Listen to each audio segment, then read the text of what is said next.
Welcome back to episode 2 of Can Yes Fix It. And right here we've unboxed everything that Steve has sent over in one package.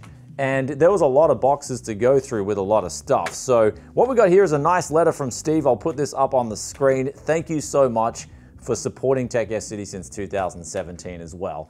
Now, a lot of this is actually gifts, and it comes in the form of them donating 4 CPU coolers, which is awesome because I can always use CPU coolers, 9 SSDs, and then in total there's 4 hard drives in this bag, and then there's also another 7 hard drives. So that's 11 hard drives in total, and then there's also stuff that he's not sure if it's working 100%. So the main prize here is the X570 Aorus Elite and the Ryzen 5 3600, where they say in the letter where they're having problems with this with an occasional blue screen.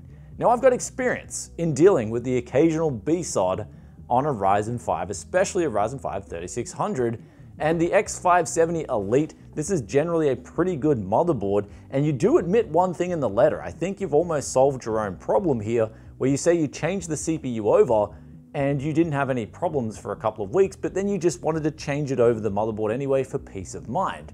But I think that's right in itself is the answer. But we'll check this motherboard out. We'll get to the bottom of this BSOD actually as quick as I can. But there's also a couple of power supplies here, which we are going to run initially through a power supply tester, which is the first thing you should do whenever you get used power supplies, and you are going to use them potentially in gaming PCs. Now, there's also 2 other CPUs in motherboards, so we'll quickly go through them as well as some of the DDR3 sent over. But before we roll the intro, I will say thank you guys in episode 1 as well. I'll put the link up here if you haven't seen it. But in this episode 2, thank you guys for sending in your stuff, whether it's faulty or it's healthy. I really appreciate it because I really enjoy doing this kind of stuff with used hardware. But now it's time to pull on the madman mask and start testing out this used hardware.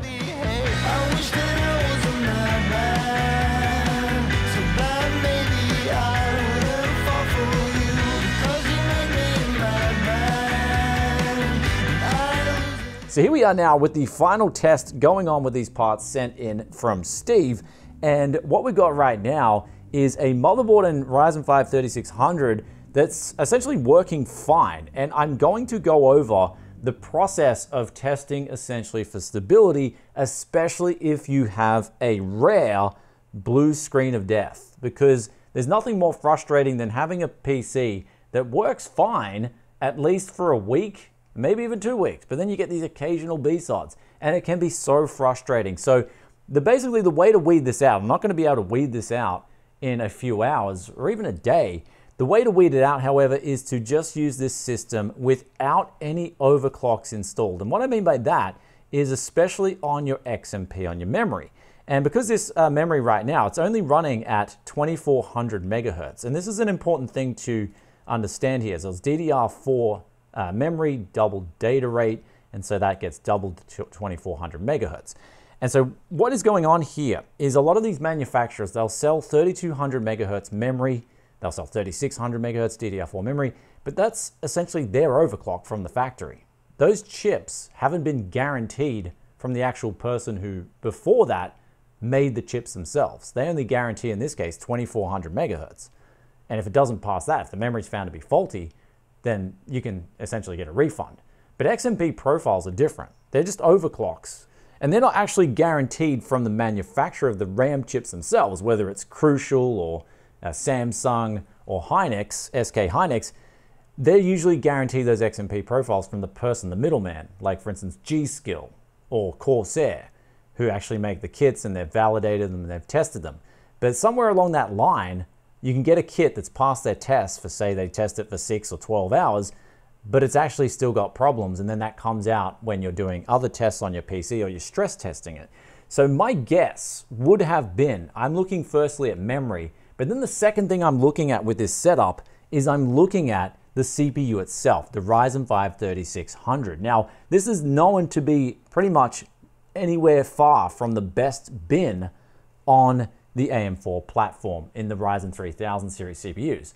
Your best bin would be the 3950X, followed by 3900, etc., etc., as it goes down. And the Ryzen 5 3600 was really the entry-level CPU, besides I think the Ryzen 5 3500 and 3500X, but it was really the entry-level CPU on this platform. And so that meant that it had also, in my opinion, the weakest integrated memory controller.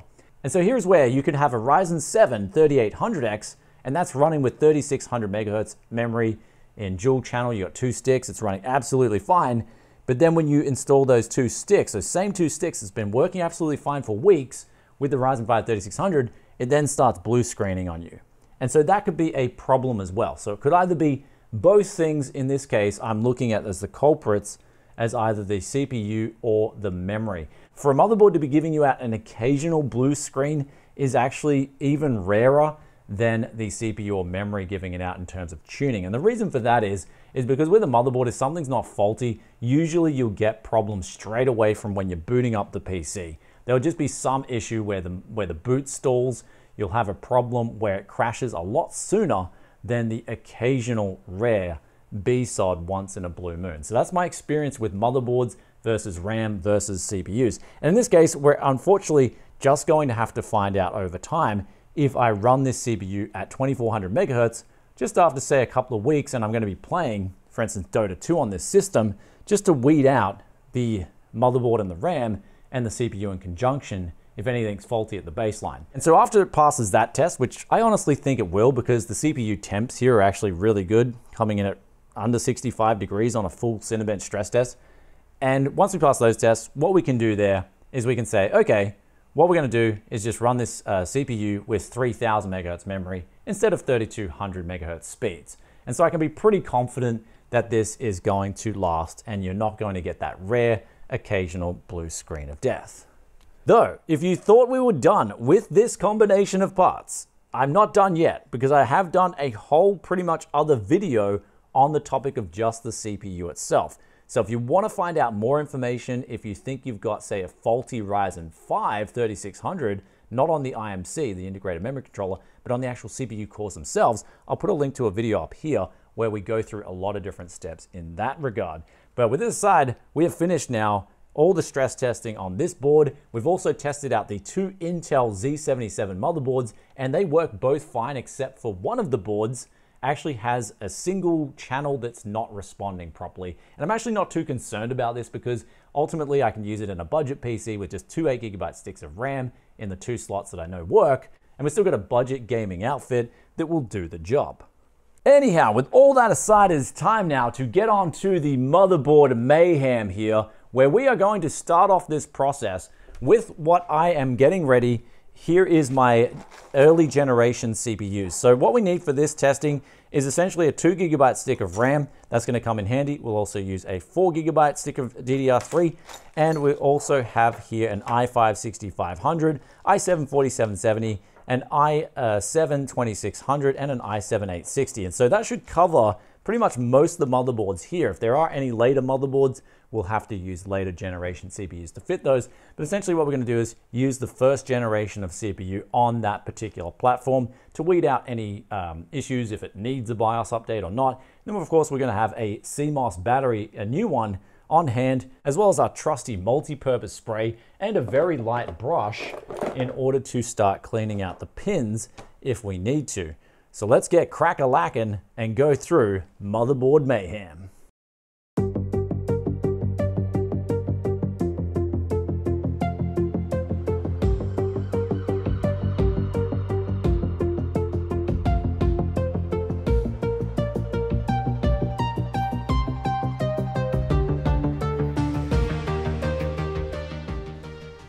So here we are now. We have completed the 2nd generation motherboards. These are the ones that are working. So I think in total we've got roughly about 10 working motherboards here out of the 2nd gen pile.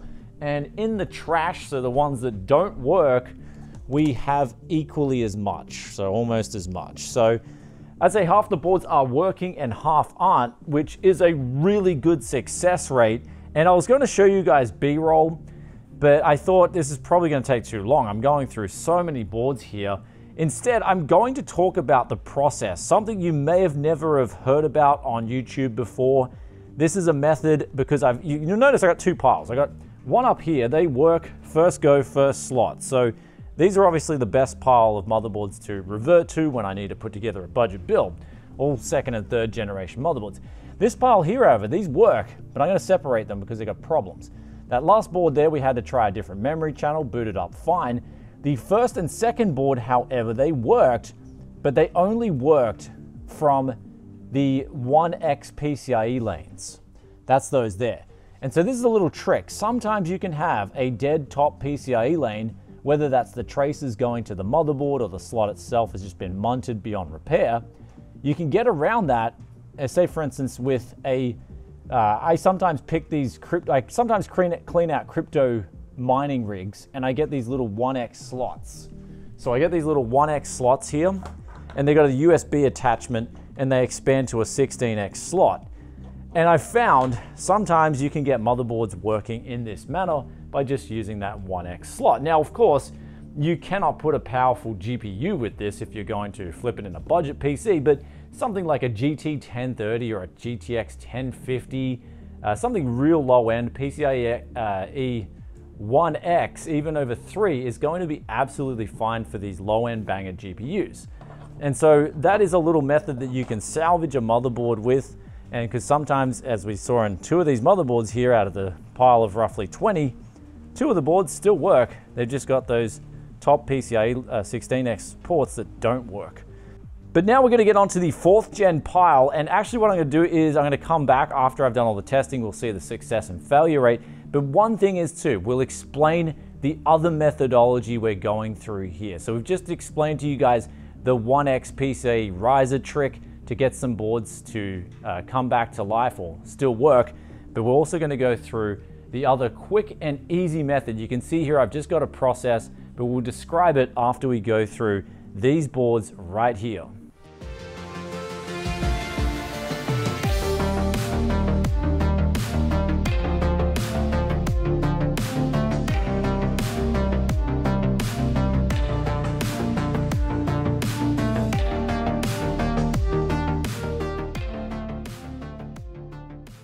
So we've now completed all our 4th gen motherboard testing. We only have a few motherboards left to test. These are the odd varieties and they're the different CPU sockets. So it was mainly 2nd, 3rd, and 4th gen boards that came through, but we had a ridiculously high success rate here. These are all the boards that worked first go after I cleaned them down and they presented no obvious problems from the get-go. So in total, we had 8 motherboards of those, and then we had 1 motherboard that worked with the PCIe slot configuration. So I'm just putting that and organizing that in a different pile over here.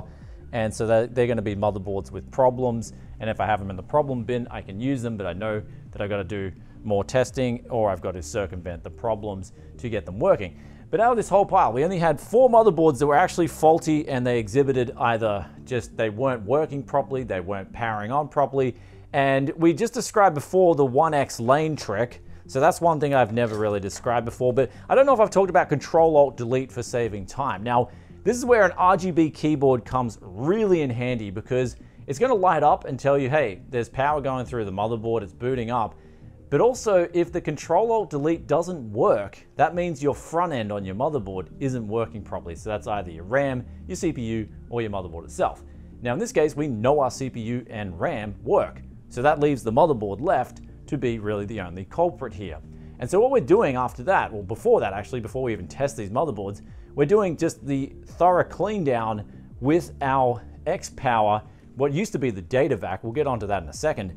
But what we're doing is we're cleaning out important points here. So we're cleaning out the pins. Now, if you want to bend back pins, you've got to make sure they're bent back before you put a CPU in. That can be a problem in itself. I've done tutorials on both Ryzen and LGA in the past on how I bend pins back, have really good success rates with that. And so after you've bent back pins, you're good to go there. But also, we're cleaning down with multi-purpose spray. Now, people laugh at me and they go, you know, TechYes is using that multi-purpose spray. Look at this guy go. But there's actually method to this madness. And we're going to look at this right here. This is an example. So this is a little CMOS battery that we pulled out of one board. I cleaned off the crust. You see it develops crust and corrosion. And that's sometimes the battery can be like just a really cheap leaky battery, or just corrosion builds up on the tip here. And that can cause essentially the board to not work if it's not making a connection point, or even not getting a proper connection point from the motherboard to the battery. And so since some motherboards need these CMOS batteries to function and boot properly, that can be the problem in itself. So cleaning this point down here, changing over to a new CMOS battery, and then booting it up, I'm sure would have solved a lot of the problems on these boards in the pile here today. But also while we're at it, we're cleaning down the pins. You can see they're nice and shiny, looking like they're brand new. That's what the multi-purpose spray does as well, and cleans out these RAM slots. And also do clean out the power connection points and the PCIe lane 1X and the 16X lanes that I'm going to be using. So that right there is the quick and easy cleaning method to get a really high success rate on these boards. Actually, this is the highest success rate I've had on faulty motherboards come through, and I'm just absolutely plowing through it. But one thing I'm going to talk about actually is a big new friend of the channel here. I actually got this in Japan, but then when I go back to Australia, my data vac, that actually hit the hay, and that decided just to keep shorting out. It actually still works, just the problem with the data vac, it just shorts out and you have to open it up, and it's some of these screws they used. It's really annoying because it just kept shorting out more and more and more over the years. And I just got really tired of it because I used this one here, the X-Power. I got this in Japan for 30 USD, ridiculously cheap. It was the pet version. They got the computer version, which is, I'm telling you now, it's going to be the identical thing. They're just putting more money on it, just saying it's for computers. And some people will be like, oh my God, I need the PC version. Oh, please X-Power, rip me off. And that's what's going to happen, right? So these companies, they'll just put on a tech label and then charge you more money. But these are the pet versions. You save a bit of money. I got this in Australia for a little bit more. And the good thing about this thing, the really good thing is it's got 2 speeds. And one essentially puts out a lot of power, and then 2 puts out a ridiculous amount of power. So what I use is 1 on pins and sensitive areas, and then 2 I'll just use in general for cleaning out cases or just when there's a CPU inserted in the board, and just where I need a lot of power to blow away dirt even harder than I would need it on the 1 setting. So overall, what I'm saying is this is actually cheaper and better than the data vac, and it doesn't look like it's going to short out too, because the housing on the outside is plastic. So really big win there for cleaning if you guys want to clean up your tech products and get some of the results that I do quickly and easily. But with those secrets aside, let's get on now to the final random stack here of boards, which spans across 6th gen. I think we've got a 10th gen and a 1st gen as well.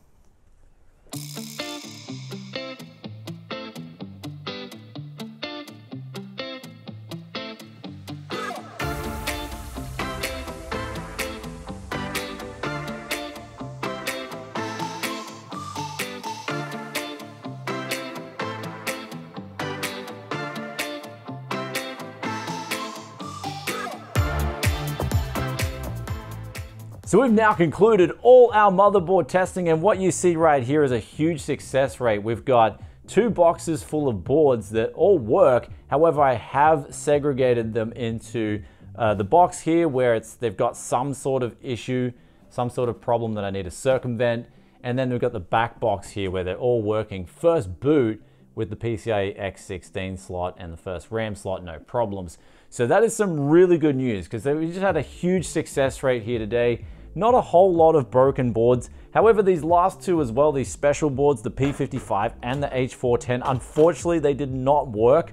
They both had the same issue. We booted them up and they just both started not giving out a proper signal on the front end. So the keyboard was just unresponsive. And in the case of the H410, that just kept restarting. In the case of the P55, that just kept making this weird clicking noise. And it actually reverted that to the power supply. So the clicking was coming from the power supply, trying to restart the PC. So unfortunately, they're both gone skis, but we've got some MVPs on the table here. Big shout out to the Quadro couple here. One's on the PCIe 1X extender, and the other's here is doing the brunt of the work on the X16 lane. These GPUs are just basic office PC style GPUs that just, you find them everywhere on old OEM systems, and they're just really good for compatibility testing, because after that, if you know that GPU works, and you say put in a GTX 1080 and it doesn't work, well then you know it's just the BIOS on the OEM board, for instance, it's just not booting it. So that's another problem that you can sort of get around, but at least you know the board works. And so maybe you just want to opt for something older, like a GTX 750 Ti or something like that. So really good results here with these 2 little GPUs, and you're using just a 2GB DDR3 stick. I'm using an 8GB DDR4 stick, and then we've got the adapters for the Lenovo's that need them. And in this case, you can get these off AliExpress for really cheap. I always get the connectors, the adapters there, and just convert those proprietary connectors into a 24 pin so you can get the motherboard working absolutely fine. And after all that, guys, I am absolutely spent, but we'll quickly come over to a conclusion. And with all those motherboards now done and dusted, we had a huge success rate here today, actually more than I expected. So what we see here is the methodology that just works in terms of getting things done and making value ultimately for PC flips. And that's the main aim of the game here, to ultimately get these pieced out in budget builds and then get some value extracted, as well as not contributing. In this case, we've got actually a lot of motherboards here, not contributing to e-waste as well. But one thing we're also seeing in today's methodology is the multi-purpose spray. That stuff is cheap to get. We didn't even use up a whole can here today. One bottle of that stuff just lasts you a long time. And then we've got the X-Power, that blower. It sucks hard and it blows hard, and it does a really good job. So I can thoroughly recommend that thing if you're cleaning down tech products. And then after that, we've got a little brush. You do have to be careful with brushing pins. Do make sure you've got one that's not too brittle, not too harsh, because then you can start bending pins. But you want to make sure one that's it's just right for cleaning the pins and getting that done too. Then after that, make sure you got a CPU that works, make sure you got memory that works, and you're good to go. You can start cleaning down some motherboards that are problematic. Maybe your friend's got a motherboard that doesn't work. You can get onto that, help them out. And also for the gifts, guys, thank you so much for sending that stuff in. I really appreciate it. And also the broken parts as well. I enjoy checking them out, seeing if I can get them working again. And hopefully you guys take home something out of this. If not, hopefully you enjoyed it at the very least. And speaking of enjoyment, I gotta go get myself to the airport now. I still gotta edit this video for you guys, but I'm in such a rush. Gotta get to the airport in 10 hours, pick up my boy. He's coming over for a good, solid 10 days. We're gonna go school shopping actually, so we're gonna go look for some schools for him. So really excited about that. And I'll catch you guys in another tech video very soon. If you enjoyed this one, be sure to smash that like button for us, and I'll see you next time. Peace out for now. Bye.